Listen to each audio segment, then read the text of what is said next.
और आइए रुक करेंगे इस वक्त एक बड़ी खबर का। उत्तराखंड से इस वक्त की बड़ी खबर जो कि अंकिता भंडारी के केस से जुड़ी हुई है। अंकिता का आज अंतिम संस्कार न करने पर परिवार अड़ चुका है। जी हाँ, पूरी पोस्टमार्टम रिपोर्ट आने के बाद ही अंतिम संस्कार होगा, ये बात परिजनों की तरफ से कही गई है। ये बड़ी खबर आपको बता रहे हैं। ये पूरा मामला लगातार आगे बढ़ रहा है। कल ही शव मिला था सुबह सुबह, आपको याद होगा, और अब परिजन पूरी पोस्टमार्टम रिपोर्ट आने के बाद ही अंतिम संस्कार करेंगे, ये बात सामने आ रही है। देखिए, पहले जो जानकारी निकल कर सामने आ रही थी उसके हिसाब से आज अंतिम संस्कार अंकिता का किया जाना था, लेकिन परिवार का ये कहना है कि जब तक पूरी पोस्टमार्टम रिपोर्ट सामने नहीं आ जाती है तब तक अंतिम संस्कार नहीं होगा। हालांकि जो पोस्टमार्टम डिटेल्स अब तक सामने आई हैं उसमें चोट के निशान पाए गए हैं, साथ ही दम घुटने की वजह से मौत हुई है, ये कारण बताया गया है। लेकिन अब पूरी जो डिटेल रिपोर्ट होगी उसका इंतजार परिवार यहाँ पर करना चाहता है। बिल्कुल, और देखिए, क्योंकि ये पूरा मामला काफी संदेहास्पद रहा है शुरुआत से ही, जिस तरीके से ये पूरा मामला सामने आया है, कुछ फोन के चैट भी सामने आए हैं, मतलब कहीं ना कहीं जो स्थिति है वो इस पूरे मामले में सही नहीं लग रही और परिजनों को भी इस बात की आशंका है। सुरेंद्र डसीला हमारे सहयोगी, ज्यादा जानकारी के लिए मेरे साथ। सुरेंद्र, आखिरकार ये पूरी जो पोस्टमार्टम रिपोर्ट है, अगर इसका इंतजार परिजन कर रहे हैं तो वो इंतजार क्यों पूरा नहीं हो सकता? कब तक ये पूरी पोस्टमार्टम रिपोर्ट आएगी? क्या इस बारे में डॉक्टर्स का कहना है? देखिए, पूरी पोस्टमार्टम रिपोर्ट में समय लग सकता है, ये एम्स के डॉक्टर्स ने बताया है। और दूसरा उनका ये कहना है कि जिला प्रशासन को हमने प्रोविजनल पोस्टमार्टम रिपोर्ट जो है वो भेजी है और डिटेल रिपोर्ट कुछ समय के बाद भेजी जाएगी। लेकिन कितना उसमें समय लगेगा इसके बारे में एम्स प्रशासन नहीं बता रहा है। और दूसरी बड़ी बात यह है कि 9 बजे आज अंतिम संस्कार होना था। NIT स्थित जो घाट है उस पर श्रीनगर में ये अंतिम संस्कार होना था। लेकिन अब ये जानकारी आ रही है कि परिजनों का कहना है कि जब तक डिटेल पोस्टमार्टम रिपोर्ट नहीं आ जाती सामने वो अंतिम संस्कार नहीं करेंगे। ठीक है सुरेंद्र, जरा इस बात को लेकर क्लैरिटी दीजिए कि ये एक प्रोसेस होता है कि जब भी पोस्टमार्टम होता है तो उससे पहले शॉर्ट पोस्टमार्टम रिपोर्ट आती है, उसके बाद डिटेल पोस्टमार्टम रिपोर्ट सौंपी जाती है। क्या वजह निकलकर सामने आ रही है कि यहाँ पर परिवार ये कह रहा है कि जब तक डिटेल पोस्टमार्टम रिपोर्ट नहीं आएगी तब तक अंतिम संस्कार नहीं करेंगे? क्या कारण है? देखिए, परिवार के लोगों को लगता है कि पोस्टमार्टम रिपोर्ट में बाद में कुछ उसे मैनिपुलेट किया जा सकता है।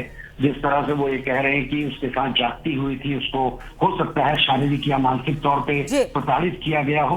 चलिए ठीक है सुरेंद्र, आगे भी नजर रहेगी, लेंगे अपडेट। आपसे बहुत शुक्रिया आपका इन तमाम जानकारियों के लिए। तो देखिए, हंसती मुस्कुराती और जिंदा दिल अंकिता भंडारी बीजेपी के एक पूर्व मंत्री के बेटे के रिसोर्ट में रिसेप्शनिस्ट थी। उसे गलत काम करने के लिए मजबूर किया जा रहा था, जिसका उसने विरोध किया। अब लोग उत्तराखंड की इस बेटी के कातिलों के लिए फांसी की मांग कर रहे हैं।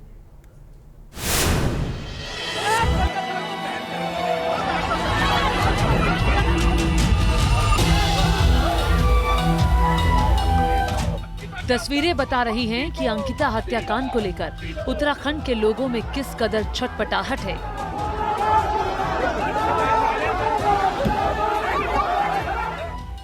इस मामले में उत्तराखंड के डीजीपी अशोक कुमार का भी बड़ा बयान सामने आया है, जिनके मुताबिक अंकिता पर गलत काम करने के लिए दबाव बनाया जा रहा था। पुलकित के बड़े भाई अंकित तारे को स्पेशल सर्विस देने के लिए मजबूर किया जा रहा था। 19 साल की अंकिता पढ़ने लिखने में बेहद होशियार थी। 12वीं कक्षा में 88% अंकों के साथ उसने टॉप किया था। वो काम को लेकर गंभीर थी, जिंदगी में बड़े सपने थे। घर की आर्थिक तंगी को दूर करने के लिए वो पुलकित तारे के रिजॉर्ट में काम करने आई थी, लेकिन जहां उसे जीवन के मूल्यों से समझौता करने के लिए मजबूर किया गया। पौड़ी जिले के डोब श्रीकोट की रहने वाली अंकिता की हत्या के बाद अब उसके घर पर मातम पसरा है। अंकिता के परिजनों का रो रो कर बुरा हाल है।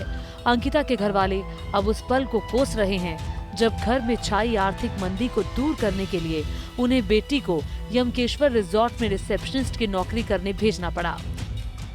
अंकिता की माता आंगनबाड़ी में काम करती है, जबकि पिता घर की आजीविका चलाने के लिए खेती का काम करते हैं।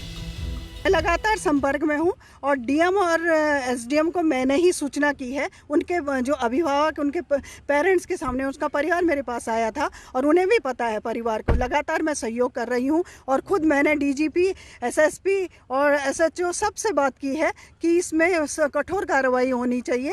ये मैं नहीं जानती हूँ कि इसमें राजनीति वाली कौन सी बात है। मैं आयोग में महिला के साथ खड़ी हूँ, मैं अपनी बेटी के साथ, हम अपनी बेटी के साथ खड़े हैं। बीजेपी ने हालांकि आरोपी पुलकित के पिता और पूर्व मंत्री विनोद आर्या और उनके बेटे दोनों को पार्टी से निकाल दिया है। साथ ही उत्तराखंड के सीएम पुष्कर सिंह धामी ने मामले की जांच के लिए एसआईटी भी बना दी है। लेकिन अंकिता की मौत पर अब सियासत भी शुरू हो गई है। हरिद्वार में चंद्राचार्य चौक पर बड़ी संख्या में कांग्रेसियों ने इकट्ठा होकर बीजेपी के खिलाफ नारेबाजी की।